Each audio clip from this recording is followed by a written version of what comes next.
DC ammeter. DC ammeter. The current is the current. Current DC ammeter. The current is the rate of flow of electrical charges. If is electrical charges flows only one direction, then the resultant current is called direction current, DC. Therefore, the instrument which is used to measure the direct current is called DC ammeter. Ammeter is measuring the current passing through the device. The DC meter is measuring the current in the DC by the using PMMC galvanometer, and then it moves to the next slide. Next slide it will be going to be if you place a resistance in parallel with the permanent magnet moving coil. If you place a resultant resistor in parallel with the permanent magnet moving coil, PMMC galvanometer, permanent magnet moving coil, the galvanometer, then the entire combination acts as a DC ammeter. The entire combination acts as a DC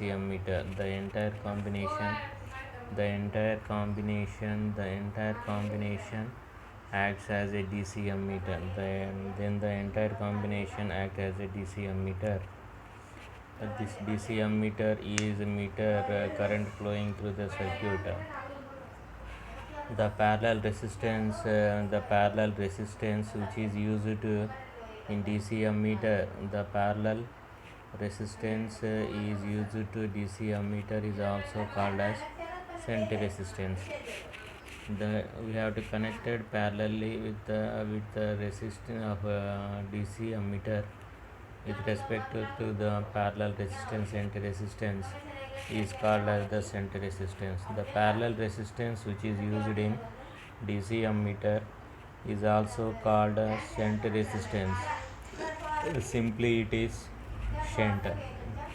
Then therefore the values of this resistance should be the values of resistance the value of this resistance should be considered as small.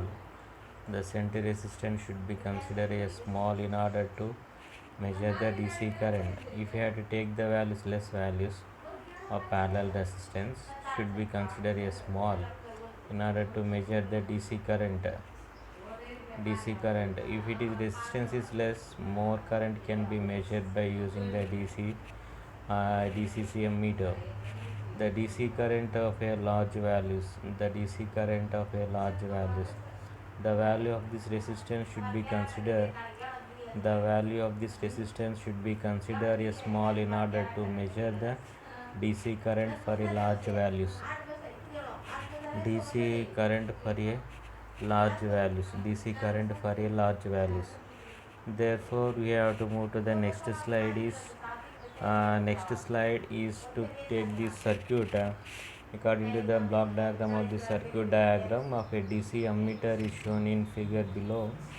We have to places the DC ammeter in series with the branch of the DC ammeter in series with the branch of an electrical current. Where the DC current is to be measured according to the ammeter. The voltage across the elements which are connected in parallel. The voltage across this element which are connected in parallel is the same. So the voltage across the shunt resistance RHS and the voltage across the galvanometer resistance is RM. The voltage across galvanometer resistance RM is the same. Since those two elements are connected in parallel,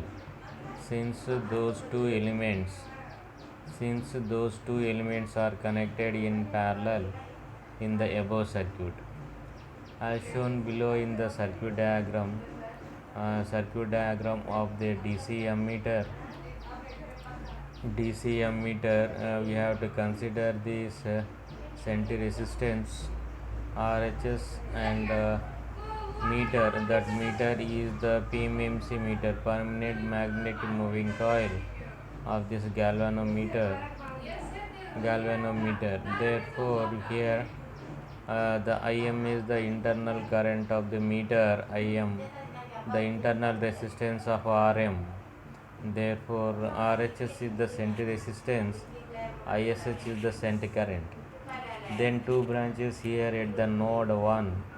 The voltage source is given from these two components of two branches of the voltage is applied to the RPS or any voltage sources is applied to this circuit. The current is passing through this at node. That particular node, the current is divided into two parts. That is the sent current ISH and current is equal to IM is the internal current of the ammeter. Therefore, the sent resistance of the current RSH and internal current of IM is the RM is the resistance. Therefore, PMMC is permanent magnet moving coil of the galvanometer as shown in the circuit diagram. You can find out the sent resistance of this DC ammeter. You have to find out the DC. We have to find out the diameter of the DC ammeter as shown in the figure. We have to find out the DC ammeter. This is the circuit we have at the point of the node to apply the KCL. And the next slides we have the mathematical expression for find out the senti resistance. Therefore, the senti resistance mathematical expression, it can be written as senti resistance RHS, ISH and RHS is equal to internal resistance IM and RM, and sent current ISH and RSH is equal to IM into RM. Sent current and sent resistance current into RM. That RSH is equal to IM into RM, and ISH is equal to RSH. RS sent resistance that must be equal to the IM into RM. Therefore, sent current of the equation. Therefore, sent resistance RH is equal to IM into RM by SH. Then applying the KCL equation at the node 1, we have to applying the KCL is the Kirchhoff current law equation. The KCL is the Kirchhoff current law equation at a node 1 is given below. The one is given below here. Next slide, we have to move to the next slide. KCL equation node that is equal to current entering leaving point. KCL is equal to algebraic sum of the current entering at the point and current leaving at the